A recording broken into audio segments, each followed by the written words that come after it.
Well, of course I brought snacks. There's a break time. I mean, my favorite. What? Okay. There you go. Listen. We keep this up. And people on the internet are going to accuse us of having like a tea party or something. In Boston, a tea party? Welcome back. Once again, it is time for the Comics Coffee Table. Pull up a chair, grab a cuppa, whatever it is you're shoving under your nose today there, Pally. Tough guy, strong man, sizzle chest, chowder head. Pre-recorded, of course, but live before a studio audience of my stuffed animals. My executive producer, my cameraman and boom mic operator, and the studio audience. Thank you so very much. It's 3 p.m. U.S. Eastern Daily. We assemble here at our Comics Coffee Table. That's right. Pull up a chair. Bring a snack. I brought cookies. I got cookies. What do you got? You bring something? I'm not dunking my cookie into my coffee. I don't do that. I like coffee being coffee. I like you just the way you are.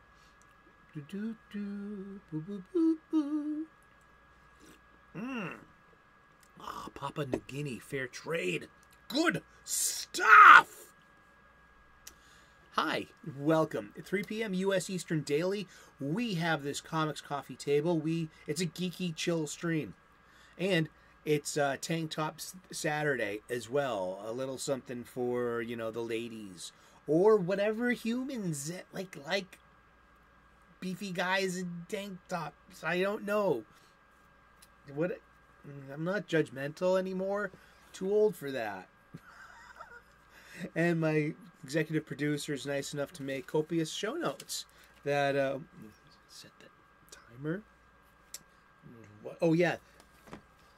The coffee table was always where my friends and me would hang out.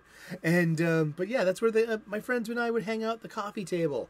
There would always be like an overfilled ashtray and something to drink, like whether it's a cup of coffee or a mug of beer. It would depend on what time of day it was, on if it was a day off or any of that.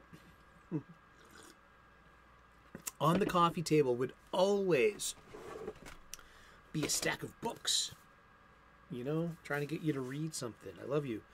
I want to talk to you about this book. There would be a stack of music we would be playing, There would be a stack of games would be playing. There'd be a stack of comic books as well. Stack of movies, This is just what's on our coffee table. Like, we're hanging out, make a stack of movies. And then there's a stack of comic books as well. And then we're just trying to get each other to read each other's stuff. And that's what hanging out is all about, right? Having friends and you're like, hey, I think you would like this. Isn't that cool? Someone thought of you and you, and gave you the gift of of an opinion or a suggestion. I think that's still cool. And along the way, too, in this Comics Coffee Table, how we got here, we started off with this. I'm pointing at a book. If you can see Superman and his heat vision or his X-ray vision, that's a hardcover coffee table book. It was given to me about 2 decades ago, and it's been surfing my coffee table ever since. So that was last year's show. And that's where the coffee table comes from. And we've kept meeting at this Comics Coffee Table ever since. This year, I am reboarding, rebagging, reboxing my entire collection because it needs it. And while I'm literally physically handling every funny book, every floppy, every periodical I've ever bought in these long boxes, several long boxes I have, since I'm handling them all, I'm going to, get my head around grading, and valuing them as well. These aren't absolute things, really. Well, grading pretty much is. Grading is pretty much an industry standard. That's why I got this, because I'm a comic book lover. I'm a comic book fan. I love going to conventions. I love going to comic book shops. It thrills me. It's part of my culture. But so this is, if it's so much part of my culture, then this has to be as well. Give yourself the gift of knowledge, of vocabulary, of the industry standards, of what other people are talking about. You're always going to be learning something new about comic books, whether it's a term like an industrial term or a standard term you may not be familiar with, or publishing things. Sometimes as comic book fans, we forget about the publishing angle, that these are periodicals, just like magazines by publishing houses, where they, at one time, they were meant to be weekly, monthly, daily print publications sold at a marketplace and full of advertisements. And it was this relationship that the marketplace had with its news and content source, and that source has shifted in the 21st century. So these print publications, those things, they might be, well, maybe a little antediluvian, or are they going to be as classic and endearing and enduring, I meant to say, as they could be? So yeah, these comic books, they're still serialized periodicals and in this classic form. Now, we've lost a lot along the way, such as cheap cover price, newsprint paper, spinner racks and newsstands, and the kids market. Also, conventional advertisement along the way as well. I mean, the big two comic books, such as DC and Marvel, should be the places where you see the conventional advertisements. The smaller the press is, I guess, the more house ads you would see for other titles on that press. Now I was reviewing the most recent issue of Amazing Spider-Man last week, and I'm amazed. No pun. I'm amazed at the lack of advertisements, because I wax and wane. I take little breaks here and there, or maybe it just didn't occur to me. Maybe the change was so gradual. By the time you noticed, it was already done. The horse is already out of the barn. I like that. Well, that figure of speech. but yeah, let's get to it. So you can find links to both of these publications in the description. You can also ask your local comic book shop if they have a copy to sell, or if they don't, if they could order it for you. They should be happy to do that for you and buy it there. Get your Overstreets, though. And also, I'm getting supplies. I'm rebagging, reboarding, reboxing the entire collection. I need supplies. Chances are you might need them too. And when you do what I do what we do. And I get my supplies from my local comic book shop. They need our business. Our mom and pop brick and mortar shops in our village squares and in our cities, or even in our strip malls. I mean, I'm a city boy, so we don't have any strip malls, in Boston. In the suburbs, yeah. But I'm in Boston. It's like, oh, hey, nice Red Sox hat. You from Boston? Oh yeah, I'm from Brockton. Like, get out of here. You're not even in 617. Who really is anymore? What parish are you from? Who do you know in this neighborhood? I'm from South Boston. These are actual culture. Those were 20th century South Boston mores. 21st century South Boston mores are a completely different culture. Indeed. And so it goes, and so time marches on. plus le même change, plus la même chose. I hope you're having a great day. I hope you are clobbering your problems and not being clobbered by them. Yeah, so I'm getting boxes, bags, and acid-free boards. Yep. At my local comic book shop. I need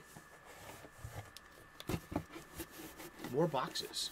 I keep meaning to get them.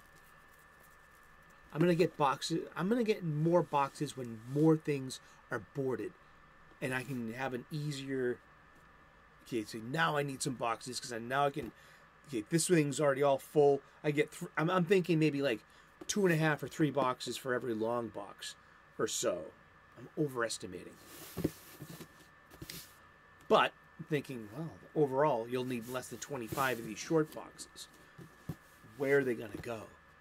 I mean, these are things we must think about as collectors. I mean, seriously, I love having geek space. I love having things out. I love having shelves dedicated to trinkets and to mementos and fandom stuff. I mean, look at my background. Look, just another neckbeard. Just another middle-aged geek with toys. They're not toys, they're models. They're wonderful models. Seriously, Eagle Moss, Soul of Chogokin, Hot Toys, Sideshow. I mean, just wonderful. I'm glad. Maybe I'm glad we didn't have these hyper detailed ones when I was a kid, because I mean, I'd be afraid to break it. I mean, these things are like, hey, I don't know how many times I've dropped one of these, and like a nacelle breaks off of a Starfleet vessel, and you just gotta fix it, and stuff happens. But they're pretty brittle, and I don't know where I was going with that, but you have to have dedicated space for your hobby, or it's going to be in the way, or it could be worse. It could be in someone else's way, such as like a loved one or even a child. I know how destructive I was as a small person, especially being an only child, and there was only one of me, and I was that destructive enough as just having one of me. Just imagine if there were 3 or 4 of them. Gee, you couldn't have this kind of like nice stuff around kids just because, that's what the whole Bible verse thing, suffer the little children. It doesn't mean the kids are suffering. It doesn't mean anything bad upon the kids. No, it means you, jerkface, adult, grumpy, who are just getting really pissed off at these squelching little runny nose, runny bottom, you know what I mean, occasionally falling down and squealing, small people. You suffer them. Suffer the little children for something. If I only knew my Bible as well as I knew my comic books. Print publications, though, yeah, the Bible, the Gutenberg Press, changed the world. And so did Superman, huh? Apparently. Awesome. Let's get to it. So we are reboarding, rebagging, reboxing the entire collection. Like I said, I'm moving the short boxes. I have long boxes. I think I have about 7 or 8 long boxes, maybe 6 or 7 to 8, that I've been... this is just an accumulation of my funny books since 2004 or so. 2003, 2004. Anything I had before 2004 or 5, I lost most of that in a move. And so I have to consider this my most current comic book collection as maybe my 4th comic book collection. I had the one from when I was a child, when I first started buying Bronze Age spinner racks, up until middle school, when they were all thrown out because of disciplinary action, because of school, and but then in high school, around middle school to high school, I started buying them again, or was allowed to, And so that was about I would consider that my second collection. And that went on till about, where I would like college. And I only did a year at college. I dropped out. It wasn't for me. But that's when I got my first real restaurant job as well. That's where my time and attention and social life went. So it's just, I always kept in touch with the comic books too. And around that time too, was a lot of changes. That was when Vertigo started as an imprint, where you got the death of Superman, the reign of the Superman, you got the breaking of the Bat, Nightfall, you got 0 Hour around there too. I kind of had an off and on relationship with X-Men the entire time, up until Onslaught in '96, that's when I think I took a complete clean break from everything for a while, up until 2001. So comics before 2000, anything I bought in the 20th century is basically gone. I have my original Spider-Man, Kraven's Last Hunt, all 6 of those. I have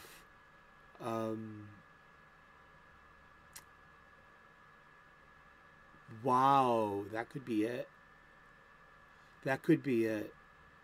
So comics come and go. And a lot of being a collector my age and of my tastes, it's about nostalgia. It's about being reunited with old friends. And so that's part of my collection, my accumulation.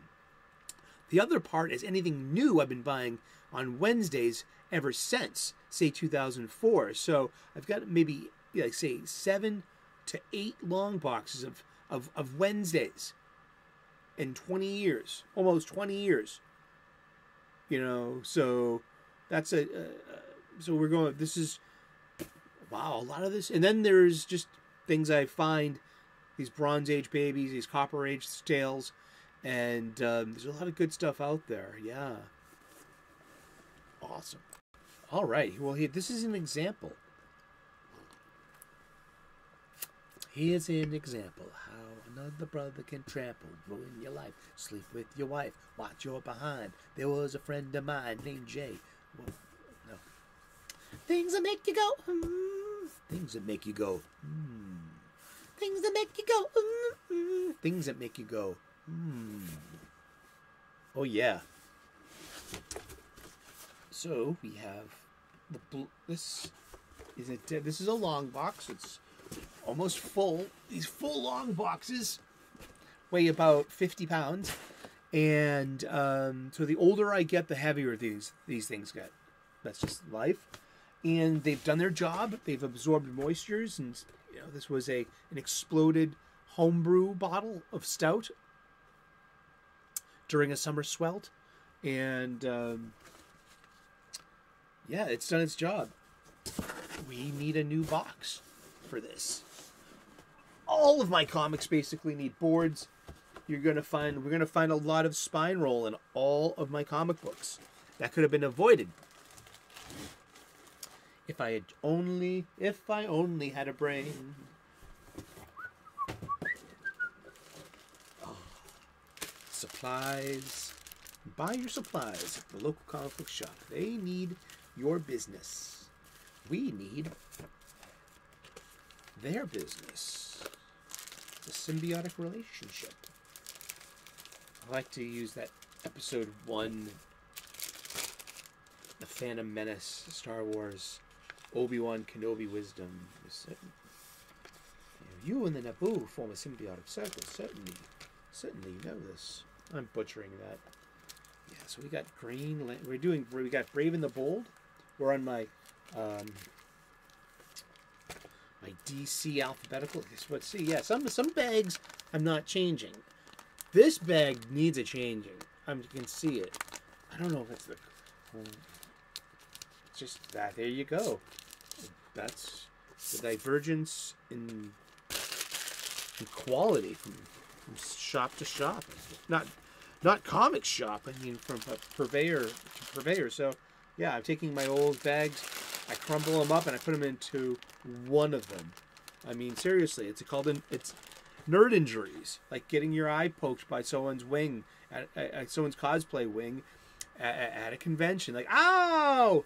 And like, what are you supposed to get mad at the cosplayer for having wings? You're in that space. I know it's really like their cosplay sword poked me. You're at a convention. He was turning around. It's like getting hit in the leg with the dog's tail. I mean, geez, you think? Come on. And yeah, so I'm doubling these things up. So yeah, we got some bend there. We've got a corner over here, and we're counting dings. We've always got now. This is like, besides the little bit of spine roll, like corner. This is a really tight magazine.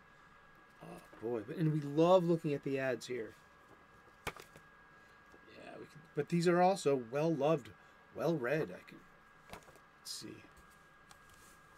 We were reading the wiki yesterday. Where did my cursor go? Pika, did you shut the cursor off?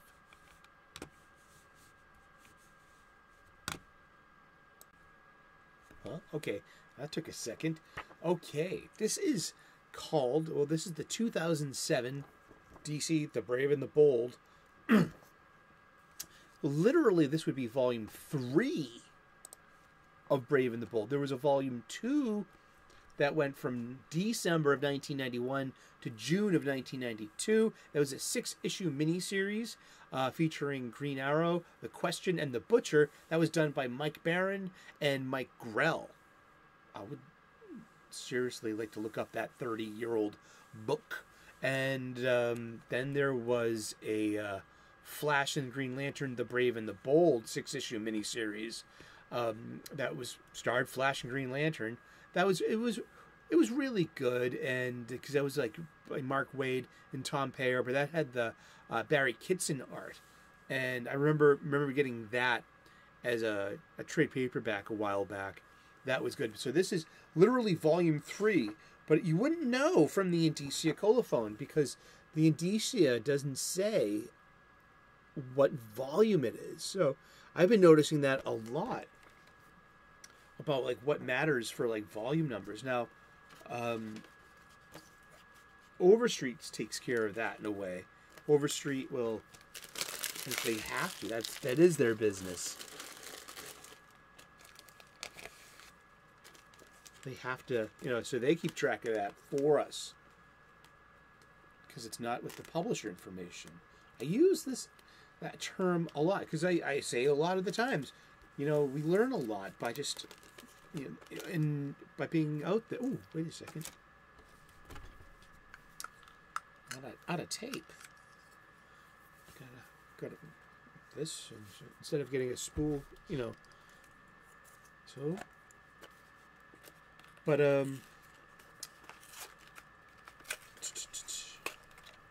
not there. Should have done this before the show.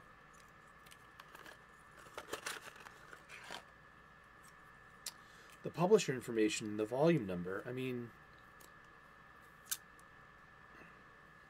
but the publishers must keep track of that as well. Maybe they just have an Overstreet on their shelf at the office to help them keep track of things in the here and now. But in Volume 3, DC, and I'm reading from the wiki. Yeah, read from the wiki and work on your tape aim. DC resurrected The Brave and the Bold as another ongoing series in 2007, deciding it would be a random team-up series. Because back in Volume 1, remember we said that Batman, it became a Batman team-up book. That was true between issues number 75 and 200. The wiki said that was due to the popularity of the television show. But yeah, we use this term like daily in Indicia colophon, and which are two different words, two different meanings. But okay, I like using the word because I learned the word, and it answers the question, what is the word for that little small print that's on that page? That you know what I'm talking about, the one that says like the address and the issue number and the year, usually the volume number as well, but the fine print. Oh my goodness, mega crack! I can see a crack right there. Oh boy. Oh, we've got dings. Hoo-ha. Dings a go-go. But look at that beautiful art by George Perez. Beautiful. Like I said, love looking at ads. Coming holiday 2007. Yeah, for Sega and the Wii. But here, this is a January 2008 cover. So this is being sold in November of 2007. So that's, the ads. So why would you be advertising for Christmas in January? No, that's January is when we take you take this off the new release shelf. And more ads, more comic, more video game ads. Video game ads. That's 3 video game ads. 2007. 15 years ago. So publishing. Let's see. Put the then the masthead. And but what is the? We're gonna just what is the Indicia colophone? Indicia. We're gonna read this from. You guessed it. The Wiki. Great cover here. That's a lot of art, huh? And indicia is the plural of the Latin word indicium, meaning distinguishing marks. In magazine and comic book publishing, indicia refers to a piece of text traditionally appearing on the first retco page after the cover, which usually contains the official name of the publication, its publication date, information regarding the editorial governance of the publication, and a disclaimer regarding disposition of unsolicited submissions. Placement of indicia has moved away from being exclusively on the inside of the first recto page since 2006, American comic books commonly have indicia on the last verso page, while magazines may place their indicia almost anywhere within the publication, often on whichever page has the table of contents. Before we get to colophon, which is a different word and a kind of different thing. So when I say indicia colophon, I'm basically meaning indicia. But I like the word colophon, and I think we need to, keep that included because this is about publishing. It's about, the pre-story inscriptions that precede story contents and title. There's the credits. Really. Recto, what is recto and verso? Okay, that's a good one. I like that. I know a thing or two about publishing, but I was today's years old when I found out that recto and verso, they're Latin words, of course. Recto is right or front, and verso is left or back when a text is written or printed on a leaf of paper, a folium, and is bound in a codex. So, when they say the verso, recto. But a leaf is where the staples are, right? So here's the staples. So this would be verso, and this would be recto. But when you flip it over, oh, now I'm confused. But no, I mean, it's from in double-sided printing. Each leaf has 2 pages, front and back. In modern books, the physical sheets of paper are stacked and folded in half, producing 2 leaves and 4 pages for each sheet. For example, the outer sheet in a 16-page book will have 1 leaf with pages 1 recto and 2 verso, and another leaf with pages 15 recto and page 16 verso.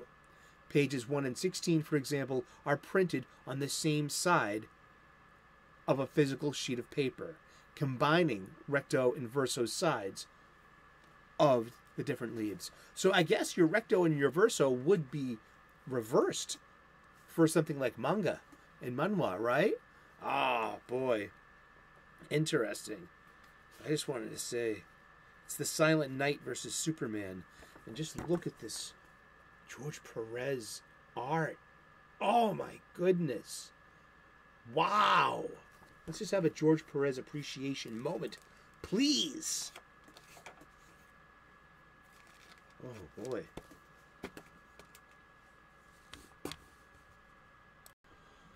Now this is good to know because I'm missing one, and I'm like, where did it go? That's in the Crisis Long box, and that's why we're redoing all of these. Okay, the Crisis Long box is buried under the stack of all that, so I'll get to that. What I need to do is adjust a few of these to make a space for issue 5. Here's 1, 2, 3, 4, and it should go 5, 6, but I got 6, 7. So I got to fix these few. I'm going to get on that right now. And thank you so very much for tuning in. It's been Saturday. It's been Tank Top Saturday, and we're just learning more and more about. Oh yeah, so we didn't say something about colophone. Sorry, hold on. So we recto, verso, indicia, and then there's colophone. In publishing, a colophon is a brief statement containing information about the publication of a book, such as an imprint, the place of publication, the publisher, and date of publication. A colophon may include the device, a logo, of a printer or publisher. Colophones are traditionally printed at the ends of the books. But sometimes the same information appears elsewhere when it may still be referred to as a colophon. And many modern post-1800 books bear this information on the title page or on the verso of the title leaf, which is sometimes called a bibliopage, or, when bearing copyright data, the copyright page.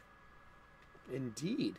Remember, yeah, these are print publications. Print publications are an industry. They have industry standards and legal standards as well.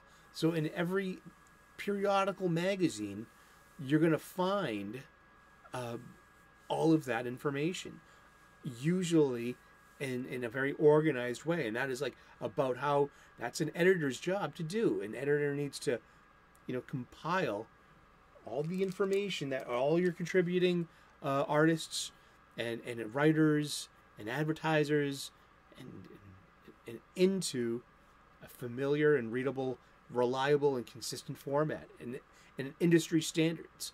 I mean, yeah, huh? Wow. Printing, publications, indeed. Thank you so very much for tuning in. We have bagged, boarded, and boxed The Brave and the Bold. And maybe we can get seeing the condition of the dollar bins, maybe I can get $12 for this. maybe 20. Oh, let's reach for 20. Let's reach for the stars, okay? Let's not cheapen ourselves by putting an absolute price on ourselves. Isn't that right, Pika? It's Tank Top Saturday by request for all the ladies out there, or all the humans out there that, appreciate, hi. Why not? Cheers. God bless. Namaste. Good luck. Please like and subscribe. I would love to earn your subscription. We make daily content here. We talk about comic books, 3 p.m. U.S. Eastern daily. Join us at the live chat premiere, or leave a comment in the comment section and continue this comic book shop style conversation. We will see you again tomorrow in those funny pages. Ciao. Bye-bye.